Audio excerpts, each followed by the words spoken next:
तो दोस्तों आज का पहला सवाल है, चवली नृत्य किया जाता है सवाई माधोपुर, बारां, करौली और झालावाड़। चवली नृत्य होता है झालावाड़ जिले के अंदर। बारां जिले के अंदर होता है बिलास नृत्य और सवाई माधोपुर के अंदर होता है मोरे नृत्य। करौली के अंदर होता है जग्गर नृत्य। कौन सा अभ्यारण्य जंगली मुर्गों के लिए प्रसिद्ध है? वो है माउंट आबू का अभ्यारण्य, जो जंगली मुर्गों के लिए प्रसिद्ध है और इसे 1960 में अभ्यारण्य का दर्जा दिया गया था। अगला सवाल है, रेगिस्तान का कल्प वृक्ष कहा जाता है? नीम, पीपल, खेजड़ी और बबूल। रेगिस्तान का कल्प वृक्ष और राजस्थान का राज्य वृक्ष है खेजड़ी वृक्ष। अगला सवाल है, कूता प्रथा संबंधित है विवाह के समय लिया जाने वाला कर? भूमि का कर, सामंतों द्वारा लिया गया कर या राजा के राज्याभिषेक के समय लिया गया कर? सही उत्तर होगा भूमि कर। अगला सवाल है, किन दो नदियों के संगम को सामेला कहा जाता है? आहू और काली सिंध, चंबल और बनास, माही और सोम और जवाई और लूनी। सामेला बोलते हैं आहू और काली सिंध के संगम स्थल को। और एक और सवाल जो आहू और काली सिंध की संगम के बारे में पूछा जाता है वो है कि गागरोन का दुर्ग किन दो नदियों के संगम पर स्थित है? तो वो होगा आहू और काली सिंध की नदी पर।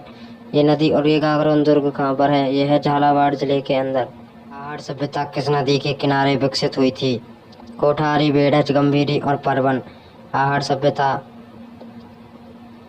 सभ्यता हुई थी बेड़च नदी के किनारे और बेड़च नदी का दूसरा नाम है आयड़ नदी। और आपसे पूछा जाए कि ये सभ्यता किस जिले में है तो वो होगा उदयपुर जिला। अगला सवाल है, मारवाड़ का अमृत सरोवर कहलाता है? मेजा बांध, इंदिरा गांधी नहर, जवाई बांध और नेहरा बांध। तो इसका सही उत्तर होगा, मारवाड़ बोलते हैं जोधपुर के क्षेत्र को। सही उत्तर होगा जवाई बांध। और जवाई बांध है पाली जिले के अंदर, जो पाली और जोधपुर दोनों को पानी प्रदान करता है। कोटड़ा का किला स्थित है टोंक, बाड़मेर, चूरू और जालौर। सही उत्तर होगा बाड़मेर। बाड़मेर में जो कोटड़ा की पहाड़ियाँ हैं उसी पर ये कोटड़ा का किला स्थित है, जो 8वीं सदी में बनाया गया था। संत हमीदुद्दीन की दरगाह है? हमीदुद्दीन के गुरु का नाम है ख्वाजा मोइनुद्दीन चिश्ती।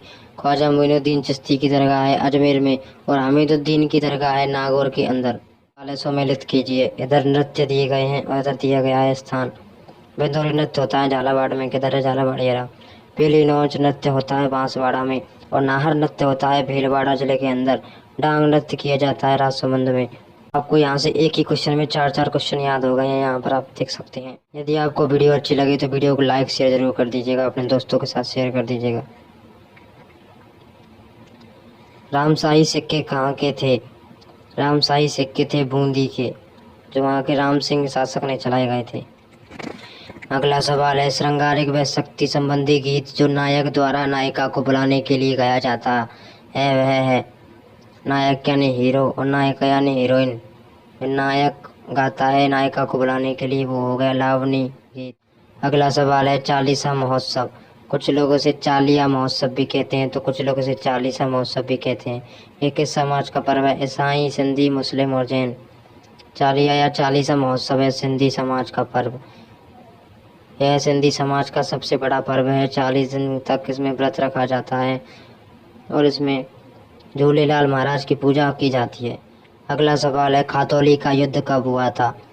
तो पहले बात करते हैं ये किन किन के मध्य हुआ था। खातौली का युद्ध हुआ था लोधी वंश के इब्राहिम लोधी और मेवाड़ के शासक महाराणा सांगा के मध्य ये हुआ था। सन 1518 ईस्वी में खातौली का युद्ध हुआ था, जिसमें हमारे महाराणा सांगा की जीत हुई थी। मुंह से बजाए जाने वाला वाद्य यंत्र? अलगोजा, कामायचा, खड़ताल और खंजरी। तो आप स्क्रीन पर देख सकते हैं मुंह से बजाए जाने वाला वाद्य यंत्र जो बिल्कुल बांसुरी की तरह है, वो है अलगोजा। अगला सवाल है, किस सभ्यता को भारत में ताम्रयुगीन संस्कृति की जननी कहा जाता है?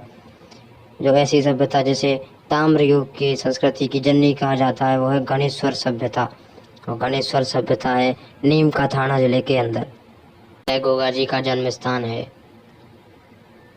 गोगा जी का जन्म स्थान विक्रम संवत की हम बात कर रहे हैं यहाँ पर। विक्रम संवत 1003 में गोगा जी का जन्म चूरू जिले के अंदर ददरेवा गांव के अंदर हुआ था। और कब हुआ था यदि आपसे पूछा जाए तो वो भादों की नवमी को गोगा जी महाराज का जन्म हुआ था। अगला सवाल है, कंडोरा पहना जाता है? कंडोरा बिल्कुल कौंदनी की तरह ही होता है लेकिन उसकी डिजाइन उससे भिन्न होती है, वो कमर में ही पहना जाता है। नगर श्री लोक संस्कृति संस्थान स्थित है? नगर श्री लोक संस्कृति संस्थान, जहाँ पर विभिन्न क्षेत्र के लोक संस्कृति लोकगीतों को गाया जाता है, वो है हमारे यहाँ चूरू के अंदर। अगला सवाल है, राज्यपाल पद की नियुक्ति होने के लिए योग्यताएं संविधान के किस अनुच्छेद में है? कि राज्यपाल भारत का नागरिक होना चाहिए, दिवालिया घोषित नहीं होनी चाहिए, इतनी उसकी उम्र होनी चाहिए। ये जो राज्यपाल की योग्यताएं हैं ये संविधान के किस अनुच्छेद में लिखी गई हैं? तो वो होगा अनुच्छेद 157 के अंदर ये सारी योग्यताएं लिखी हुई है। जग्गर नृत्य किया जाता है, जग्गर नृत्य किया जाता है करौली क्षेत्र के अंदर